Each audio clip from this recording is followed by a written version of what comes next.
पुरानी हवेली की मोहब्बत। किस्त नंबर 5। तहरीर उमैर राजपूत। मेरा नाम सोनम है। ड्रॉप करने के लिए थैंक्स। और मुस्कुरा कर पुरानी हवेली की जानब चल पड़ी। मैं मुसलसल उसे ही देखता रहा। वो चलते हुए जा रही थी। जैसे ही हवेली के करीब पहुंची, पीछे मुड़कर देखने लगी। मुझे देखते ही हाथ हिलाने लगी और इशारा कर रही थी कि अब जाओ भी। मैंने हल्का सा हाथ हिलाया और आहिस्ता आहिस्ता घर की जानब बढ़ने लगा। सोनम को इतना करीब से देखना और उससे बात भी करना सब बहुत अच्छा लगा था, पर वो मुझे और बेचैन कर गई थी। मैं सारे रास्ते आहिस्ता आहिस्ता उसी को सोचते हुए घर की जानब बढ़ रहा था। लो, अहमद भी आ गया। घर में दाखिल होते ही अम्मी ने मुझे देखते हुए कहा। मैं सलाम करते ही उनके पास बैठ गया। अम्मी फ्रिज से एक प्लेट लेकर आई जिसके ऊपर केचप के साथ मेरा नाम लिखा हुआ था। अम्मी, ये क्या है? ये फ्रूट चाट है, तुम्हारे लिए बनाई है। वाह अम्मी, क्या बात है। मैंने मुस्कुराते हुए प्लेट पकड़ी और खाने में मसरूफ़ हो गया। अहमद, तुम्हारे लिए अभी एक और सरप्राइज़ है, अम्मी ने ना बताने वाले अंदाज में कहा। तो मैंने प्लेट साइड पर रखी और कहा, बताएं पहले क्या है। कुछ देर बाद वो कमरे से मेरा ख्वाब यानी मेरा कैमरा लेकर आई। कैमरा देखते ही खुशी के मारे फूला न समा रहा था। बार बार कैमरे को देख रहा था। रात के 11 बज रहे थे। नींद मेरे आसपास भी नहीं थी। मैं मुसलसल सोनम के बारे में सोच रहा था। मुझे इससे मोहब्बत हो गई थी। वो थी ही इतनी हसीन कि कोई भी देखता और पागल हो जाता। और मुझे उसकी आंखों ने दीवाना कर दिया था। सोनम को सोचते सोचते ही मैं सो गया। रात का आखिरी पहर था। हर तरफ सन्नाटा था। ज़रा सी आहट से भी बहुत आवाज़ होती थी। एकदम मेरे कमरे के दोनों दरवाजे खुल गए। दरवाजे खुलते ही सामने एक लंबा कदावर इंसान खड़ा था, जिसका फुल जिस्म आग में झुलस गया था। उसके होंठ जलकर सफ़ेद दांत बाहर को निकले हुए थे। उसका नाक फुल पिचका हुआ और आँखों की जगह ब्लैक होल बने हुए थे। उसके जिस्म की खून की नालियाँ जमी हुई थीं। उसके जिस्म पर कोई कपड़ा न था। वो आहिस्ता आहिस्ता चलते हुए मेरे करीब आ रहा था। उसके सांस लेने से गले के अंदर खरखराहट की आवाज़ आ रही थी। वो मेरा नाम अजीब खौफनाक आवाज़ से ले रहा था और चलते हुए पास आ रहा था। मेरे बेड की बाईं जानब वो आकर रुक गया। अहमद, मेरी बात सुनो। उसके ऊपर नीचे वाले जबड़े हिलने लगे। आओ, पुरानी हवेली में जाना है। फिर इसका हाथ मेरे माथे की जानब बढ़ने लगा। जैसे ही इसने मेरे माथे पर हाथ रखा, मेरी चीख निकल गई और मैं उठ बैठा। अपने आसपास नज़र दौड़ाई तो वहाँ पर कोई भी नहीं था। अभी खौफ तारी था मुझ पर कि मस्जिद के स्पीकरों से फजर की अजान सुनाई दी। मैं बिस्तर से उठा, वज़ू करके मस्जिद में नमाज़ पढ़ने चला गया। मस्जिद से वापस आते ही नाश्ता किया और कॉलेज रवाना हो गया। आज मैं कॉलेज पहले की निस्बत जल्दी जा रहा था। चलते चलते मैं पुरानी हवेली के रास्ते पर आकर रुक गया। कुछ देर रुका तो सामने से मुझे सोनम आते दिखाई दी। मैंने अपना ध्यान सामने की तरफ कर लिया। वो जैसे ही करीब आई, मुस्कुराते हुए बिना कुछ बोले साइकिल पर बैठ गई। अहमद, आज बहुत जल्दी नहीं आ गए तुम? उसके इस सवाल पर मैं कुछ देर खामोश रहा। हाँ, वो मैं वैसे ही इसी वक्त आता हूँ। मेरे पास कोई भी जवाब नहीं था। आबादी के करीब पहुँचते ही वो जैसे ही उतरी, मैंने उसे आवाज़ दी, सोनम। वो पीछे मुड़ी तो मैंने उसकी आंखों में देखते हुए कहा, वापसी पर भी इकट्ठे ही चलेंगे।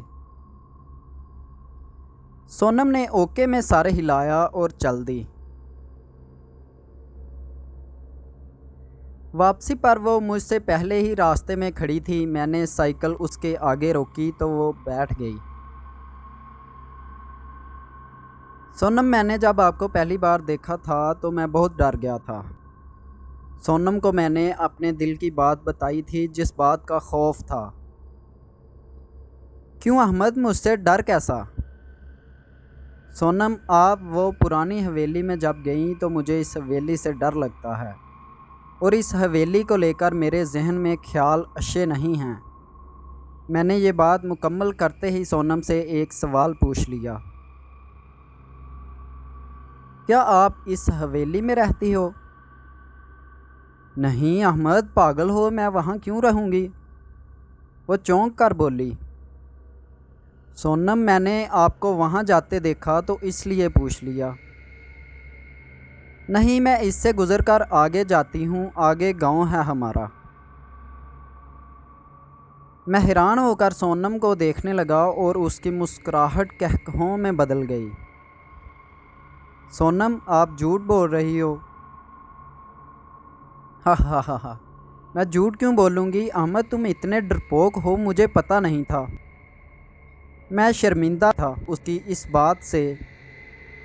साइकिल पुरानी हवेली के इस रास्ते पर रोकी तो वो उतरकर मेरे सामने आकर खड़ी हो गई। अहमद, तुम्हें इस हवेली से डर लगता है? सोनम ने सीरियस होकर पूछा तो मैंने सर झुकाकर हाँ कहा।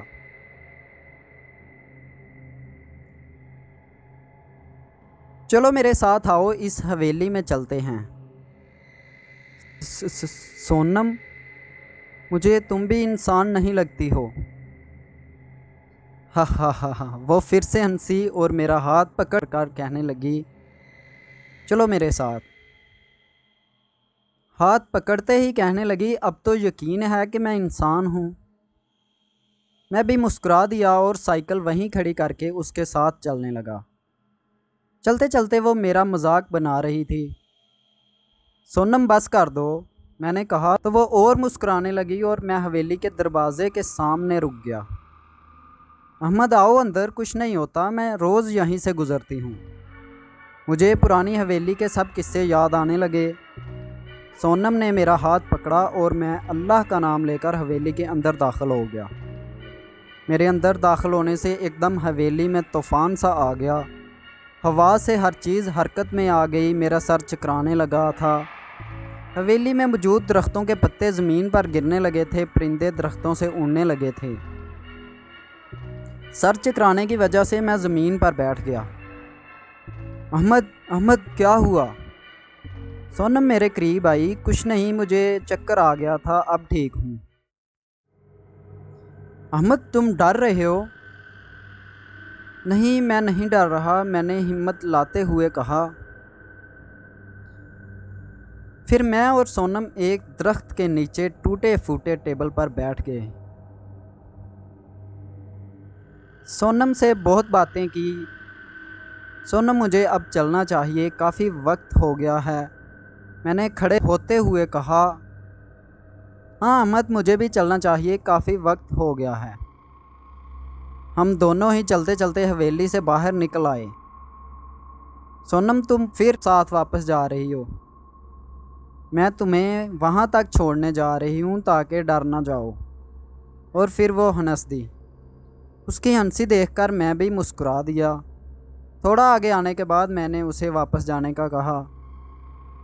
सोनम ने हाथ मिलाया और चल दी। अब रोज़ घंटों बातें होती थीं। मैं घर से कॉलेज जाता और सारा वक्त सोनम के साथ गुजार देता। घर वाले भी मेरे चेहरे पर ज़ाहिर होती खुशी से हैरान थे, पर किसी को भी ये बात पता नहीं थी जो मैं घर से कॉलेज जाता हूँ पर कहीं और इश्क फरमाता हूँ। ये सिलसिला चलते चलते 2 महीने गुजर चुके थे। रोज़ घर से कॉलेज आना और सोनम के साथ वक्त गुजारना और घर वापस चले जाना। पढ़ाई में तो दिल ही नहीं लगता था। एक दिन सोनम के साथ इतना मगन हुआ कि वक्त का पता ही ना चला। इससे इस कदर मोहब्बत भरी बातें हुई कि मुझे सोनम का नशा होने लगा। मैंने दिल थामते हुए इससे इजहार मोहब्बत कर दिया और ये भी बयान कर दिया कि कितनी मोहब्बत है सोनम। हज़ारों मिसालें सुना दी सोनम को। सोनम ने भी मुस्कुराते हुए मोहब्बत कबूल की और फिर करीब आने लगी। बहुत करीब आई, इतनी करीब के सांसों तक आ गई। मैं और वो एक दूसरे की आंखों में देख रहे थे। अहमद, तुम इस रिश्ते को क्या नाम दोगे? सोनम ने आहिस्ता से पूछा। मैं इस रिश्ते को एक ही नाम दूंगा। कहने लगी, क्या? मैंने सोनम की आंखों में देखते हुए कहा, पुरानी हवेली की मोहब्बत। फिर वो पीछे हटने लगी और एक पत्थर लेकर दीवार पर लिखने लगी, पुरानी हवेली की मोहब्बत। उसके लिखते ही एकदम तेज़ हवा चलने लगी। शाम की स्याही आसमान पर फैलने लगी। आज मुझे बहुत देर हो चुकी थी। यहाँ घर वाले बहुत परेशान थे। मैं इतना लेट कभी घर नहीं गया था। सोनम, बहुत वक्त हो गया है, अब मुझे जाना चाहिए। सोनम ने ज़ुबान से कुछ ना बोलते हुए सर हिलाया और मैं वहाँ से चल दिया। घर में पहुँचते ही सबकी नज़र मुझ पर थी। अहमद, कहाँ थे तुम? अम्मी ने मेरे पास आते ही कहा। मेरे लेट आने से सब ही परेशान थे। मैं बस दोस्तों से खेलने लग गया था, इसलिए लेट हो गया। बाबा ने बात ही नहीं की मुझसे। मैं खामोशी से कमरे में चला गया। अम्मी ने वहीं पर खाना दिया। मैं खाना खाते ही सोनम के ख्यालों में मज़े से सो गया। रात के 1 बजे का वक्त था। मेरी आँख खुली तो दिल में घबराहट सी हो रही थी। मैं बिस्तर से उठते ही सीधा किचन में पानी पीने चला गया। फ्रिज से पानी की बोतल निकाल रहा था। मुझे महसूस हुआ जैसे मेरे कंधे पर किसी ने हाथ रखा हो। मैंने चौंक कर पीछे देखा तो पीछे कद्दावर शख्स था। उसकी आंखों की जगह सुराख बने हुए थे। उसके होंठ जले हुए थे।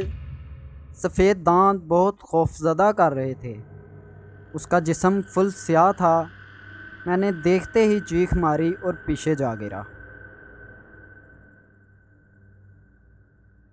दोस्तों, उम्मीद है यहाँ तक का नावल आप लोगों को पसंद आया होगा, और अगर पसंद आए तो अपने दोस्तों के साथ शेयर ज़रूर कीजिएगा, और नए आने वाले पार्ट्स के लिए हमारे YouTube चैनल को सब्सक्राइब ज़रूर कर लें।